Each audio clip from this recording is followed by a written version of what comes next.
Authority (EPRA).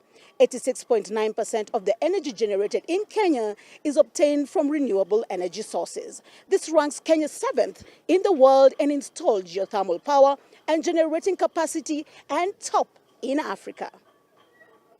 And now, to tell us more about this great project is Mr. Gu, the chairman of Kaishan Company, and Mr. Guo, the project manager. Welcome, sirs. My pleasure. Thank you. Yes. Please introduce more about the project to us. 我们开山集团股份有限公司是一家注册于上海自贸区的民营控股公众公司。Kaisan Group Company is a private-controlled public company registered in the Free Trade Zone of Shanghai, China. 最近的10年时间里，开山北美研发中心和上海研究院的专家和工程师们致力于开发地热井口模块电站和相应的电站配套成套设备技术，目前已经取得了相应的成效。For the last decade, experts and engineers of Kaisan North American Research and Design Center have devoted to develop geothermal modular power generation technology and power plant equipment application. 我们的目标呢是降低地热开发中的门槛，将宝贵的地热资源以最高效的方式吃干抹净，开发利用，那么取得了相应的成果。With the target to tackle challenges in geothermal development and to best utilize geothermal resources at all levels most efficiently. 我们先后在印尼、在美国、在匈牙利、土耳其、肯亚，都建设了将近300兆瓦的地热电站。Such effort has been successful and is demonstrated by Kaisan's 300 megawatt project portfolios being operational and constructed in Indonesia, US, Hungary, Turkey, and Kenya. Such a mega power plant in Kenya would be the best showcase to present the acknowledgement of Kaisan's modular geothermal power plant by the industry.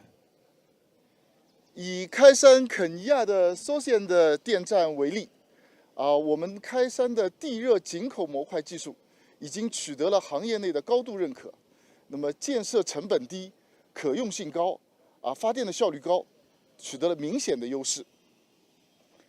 Unlike the traditional centralized approach, modular power plant is built with shorter delivery time, lower capex, higher availability, and performing efficiency. 那么苏县的电站呢，我们的整个工期只用了16个月的时间，在相等的条件下完成，应该说比传统的技术应该节省了1半的时间。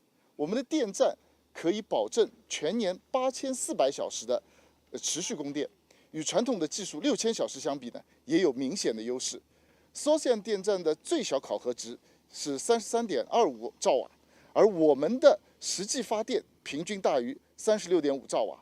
建设成本也比传统技术降低了25%。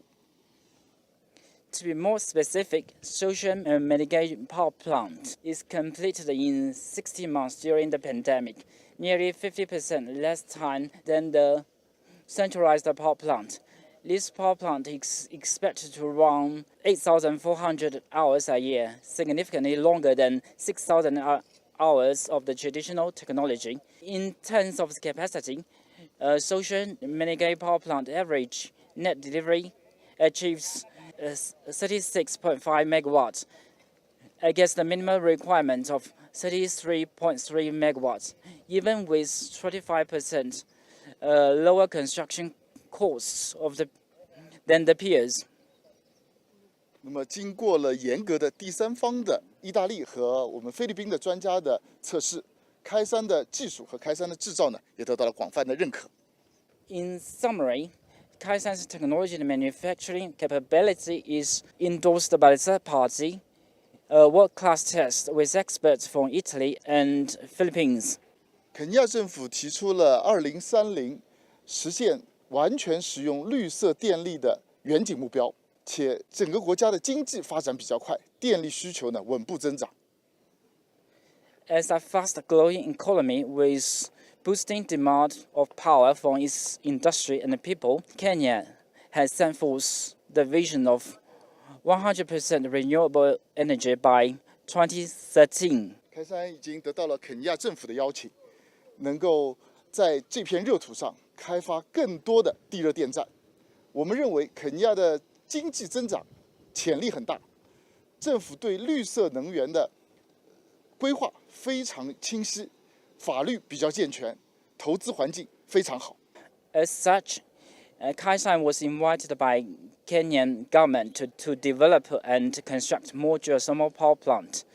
With such a blessing and supported by relatively clear planning for its green energy development, we truly believe that Kenya's potential is promising. Kaishan will continue to invest in the renewable energy business in this country to correspond to Chinese government's Belt and Road Initiative and to fulfill company's vision of saving the planet. Okay, thank you. Okay, thank you very much. As you have heard that Kenya has set forth the vision of 100% renewable energy by 2030. It is working with companies such as Kashian that Kenya will be able to achieve this goal. Now, this type of projects do not only directly impact the infrastructure, but it also impacts the social economic development. This is by providing job opportunities for the people that work here, both from this area here in Nakuru County and other places such as Nairobi. This project has provided employment opportunities to many people. We are going to be joined by one of the local engineers who has been working on this project and to tell us more about their experience here and the impact of this project.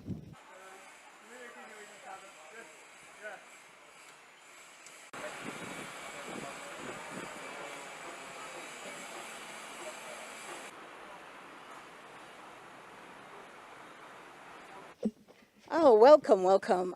Please do a small introduction of yourself. My name is Danan, an electrical engineer working at the 35 megawatts geothermal power plant. I'm an electrical engineer. I've been working in this project for the last 16 months. Okay. Yeah. The last 16 months, that means you've been here from the beginning. Yeah, it's a greenfield project. So we started from earthworks, we went to civil works, and then finally installation works. Okay, great. Tell me, I was instructed to wear this gear that we are wearing here. Why is it necessary for anybody visiting the plant to wear this type of gear? Now we are working in a construction site. It's still ongoing. And then we have to observe safety needs for this project. Because they are construction works, we have what we call mandatory PPEs. That is personal protective equipment. That's why you have to have a hard hat. In case you have a falling object, you are protected. And then the high visibility vest is to ensure that you are very visible. Okay. All right. So with this helmet, nothing can hurt me even if it falls on me. If something falls on you, the helmet will help absorb the shock and then redirect the object and ensuring that your head is safe. This project, I can see very many Kenyans around working alongside the Chinese contractors. Tell me, how has this project economically impacted this area or the Kenyans here? We have, as you can see around, we have very many Kenyans. We have around 400 Kenyans working for this project. That accounts for around 98% of our workforce. And we have both skilled, non-skilled, and in the management level. So most of them are young Kenyans. So we have provided a lot of employment chances for our employees. Okay. So would you say that perhaps some of the Kenyans working here, have they benefited, or even yourself as an engineer, have you benefited in terms of skills transfer from the Chinese? Definitely we have. As the technology being used here is a first of its kind in Kenya. It's the modular system for geothermal generation. Kenya is looking at having a 100% transition to green energy. That's in Vision 2030 goals. That in 2030 we are aiming to have 100% dependence on green energy. We are injecting that 5 megawatts, and the technology we are using here is a first of its kind. It's called the modular system. We have learned a lot of skills that we can also use in other projects. And this technology that we are using here, it is cutting the turnaround time by around half.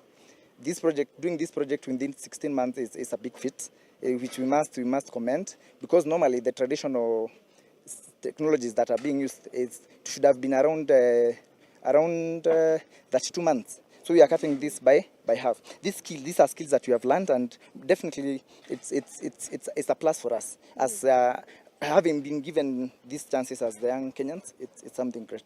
You say you've learned. You've learned from who, perhaps? We have our employer. Our employers. These are Chinese technology. They are the ones who are giving us this chance to transfer the skills from them to us, and which works best for everyone. Okay. Yeah. So for you, would you say that you learned something different? Have you worked on other projects before, and perhaps you can compare the technologies? Exactly. I've worked in 3 more projects in power systems specifically. In my previous project, you can making a comparison. I think the biggest the construction approach it's the best. When I compare the time it took for the other 3 projects that I've worked on, this one the efficiency that we are experiencing here is something that is completely different. Okay. Yeah. Okay, so tell me, and for this kind of project, and maybe the people who are working here, how would you say it has improved? I mean, in terms of economically, are they able to provide for their basic needs, or from maybe interacting with them as your colleagues? What have you had? Do they like working alongside the Chinese? Are there some cultural practices that have perhaps picked up, or habits, or characters? Yes. Most definitely, yes. We have you see most of them are used to working in same culture background, so this one has provided a multicultural exposure where we are working with people from different parts of the world. One of the things probably you'll learn is most of the things that the Chinese way of doing things is fast paced, which this is something that they have definitely learned. I've also learned a few things about the same. So the approach on working is different when working with them. It's fast paced. People will keep time and all that. Yeah. Okay, so perhaps maybe what might this be? What we have here are this is called a cooling tower. When we have steam, the production is from steam. It's a geothermal power plant. So when we have the steam, after the steam is used to turn turbines, and then the turbine converts that mechanical energy to electrical energy.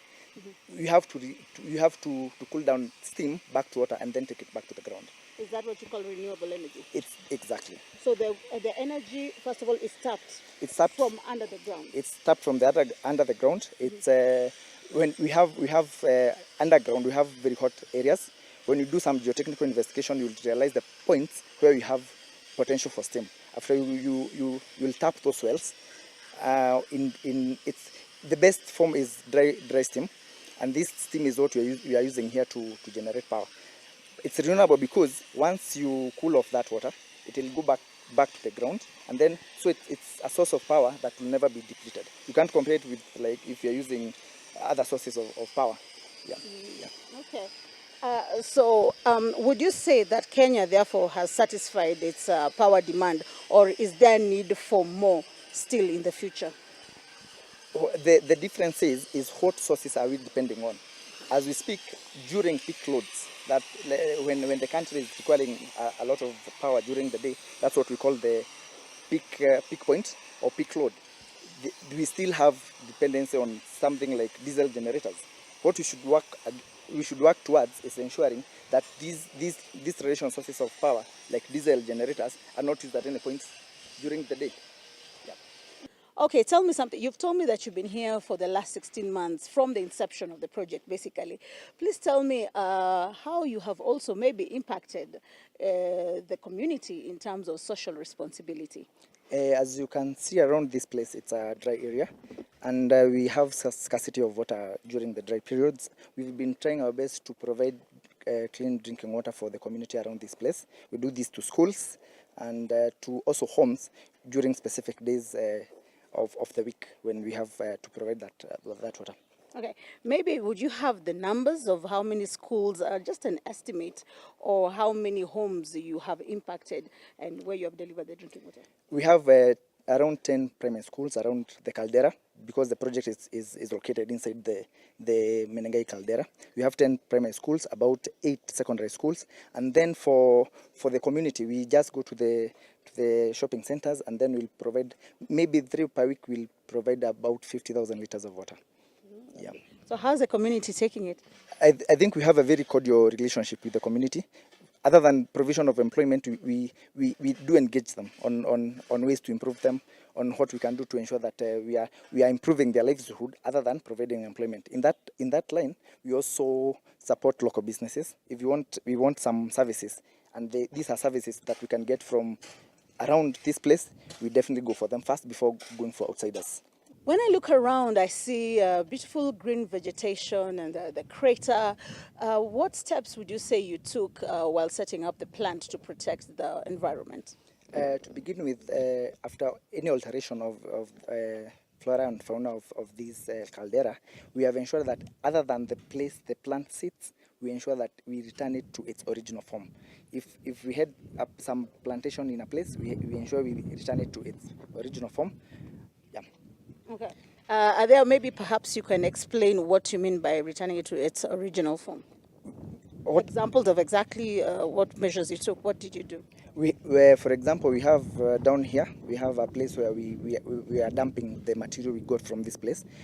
But now those were majorly stones. What we had to do is ensure that after we finish the project, we'll put additional soil on top, and then we'll plant some trees around that area.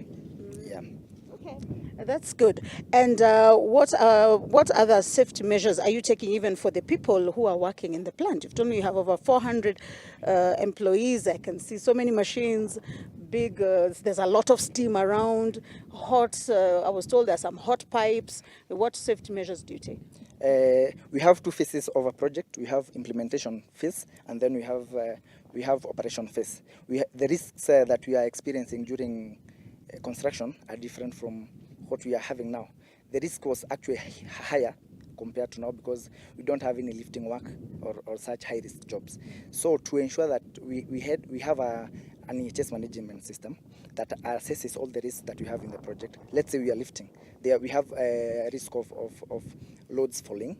So once we do the risk assessment, we'll look at the measures we are going to take to ensure that those risks are reduced to allowable levels. Then we have the entire safety management system that looks at all the aspects of the project, and we are glad to say that we have finished a very high risk project without any major incident, which we are happy about. Okay. Yeah. Thank you very much, engineer. Besides the skilled employment, there are also other people of non-skilled category that have also benefited from this project. We're going to be speaking to one of the workers who have been working here to tell us how this project has benefited them as individuals.